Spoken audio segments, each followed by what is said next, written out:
মেয়েকে গলায় তার দিয়ে ফাঁস লাগিয়ে খুন করে আত্মঘাতী হলেন মা। মৃত মায়ের নাম মৌসুমী সান্যাল, বয়স আনুমানিক 55। মেয়ে দিয়া সান্যালকে গলায় তার দিয়ে ফাঁস লাগিয়ে খুন করেন মা, তারপর নিজে আত্মঘাতী হন। সকালবেলায় স্বামী রজত সান্যাল বাজার করতে গিয়েছিলেন, আর সেই সময় বাড়ির দরজায় তালা লাগিয়ে ঘরের ভেতরে এই ঘটনা ঘটে। ঘটনাকে কেন্দ্র করে ব্যাপক চাঞ্চল্য আগরপাড়া পীরতলা এলাকায়। ঘটনাস্থলে খড়দহ থানা পুলিশ এসে মৃতদেহ উদ্ধার করে নিয়ে যায়। দেহ ময়নাতদন্তের জন্য পাঠানো হয়েছে স্থানীয় হাসপাতালে। তবে স্থানীয়দের খবর অনেক দিন থেকে শোনা যাচ্ছিল মেয়ের শারীরিক অসুস্থতা নিয়ে সমস্যায় ছিলেন মা, তার জেরে এই ঘটনা।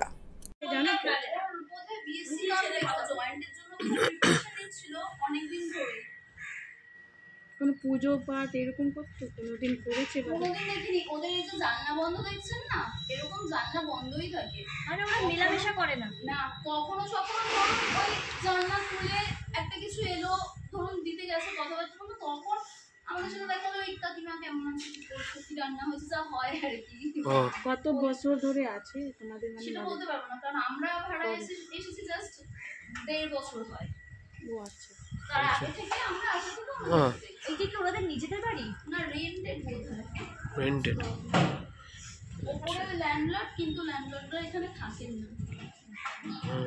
মানে যখন এই ঘটনাটা ঘটে তখন কি বাড়িতে হাজবেন্ডও ছিলেন, মানে তিনজনই ছিলেন? বলতে পারবো না অ্যাকচুয়ালি, আমরা জাস্ট দেখছি। আমার দিদি ছেলেটা অসুস্থ, তো ওকে নিয়ে ডক্টরের কাছে যাওয়া হয়েছিল। তো আমি হঠাৎ করে মা আসা দেখেছি এখানটা প্রচণ্ড ভিড় হয়ে আছে আর কি। তখনই মা জিজ্ঞাসা করতে একজন বলছে এই ব্যাপার। অ্যাকচুয়ালি মিশতো না তো কারোর সাথে, কেউ বলতে পারছে কিছু হলে কিছু না হলেও বলার কথা। কিন্তু এরা মানে কি শুনলেন এখানে এসে আজকে? ওই তো নর্মালি আমাদের এই আশেপাশে লোকজনটা ছিল, তখনই শুনলাম যে সুইসাইড করেছে। তো আমি জিজ্ঞাসা করছিলাম এখানে অনেক কিছু, তখন আমি বলছি হয়তো হসপিটালে নিয়ে যাবো বা কিছু, আমি বাকিটা বললাম না এক্সপায়ার করতেছি। তো কথা না বললে যা হয়। 5 ধরে ভাড়া আছে, 5 বছরের ওপরে।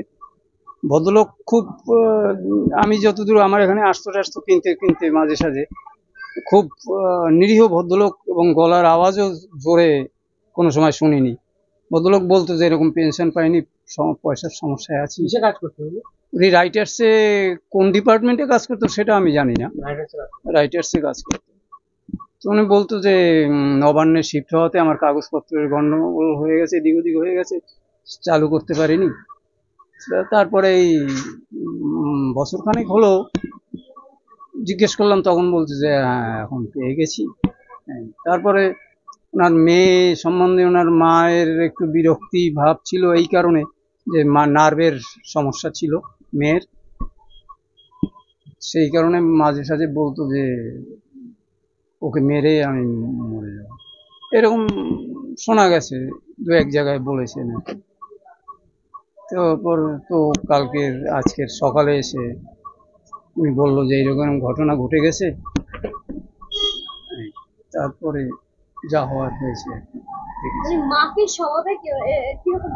সবাই মানে ঠান্ডা প্রকৃতির এবং খুবই ভালো, আমি যতটা দেখেছি আর কি, এখানে চলাফেরায় বা আমার দোকানে আসতো, তাতে যা দেখেছি, আমার কোনো কিছুতে কোনো সেরকম কোনো।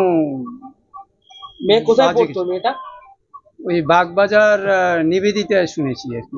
কোন ক্লাসে পড়তো তাও? গেলবার না তার আগের বার স্কুল ফাইনাল পরীক্ষা দিয়েছে এবার, মানে 12, 11 না এই স্কুল ফাইনাল না কলেজ সেটা আমি জানি না, বোধহয় স্কুল ফাইনালই হবে। মানে কারোর সাথে মিশতো না? না, ওরা খুব একটা মেলামেশা করতো না, ওই দেখা হলে 2-1 জনকে একটু বলতো, এছাড়া ভদ্রলোকও খুব একটা। মেয়েটার কিসের সমস্যা ছিল? নার্ভের সমস্যা ছিল, ওই জন্য মা একটু ফ্রাস্ট্রেট হয়ে গেছে আর কি, যে মা বড় হয়ে গেছে, মেয়ে বড় হয়ে গেছে, এখন ভবিষ্যতে আরো এটার তো আর পুরো ভালো হবে কিনা, এই সমস্ত ভাবনা চিন্তা ছিল হয়তো। আপনার নাম? আমার নাম তুষার বক্সী।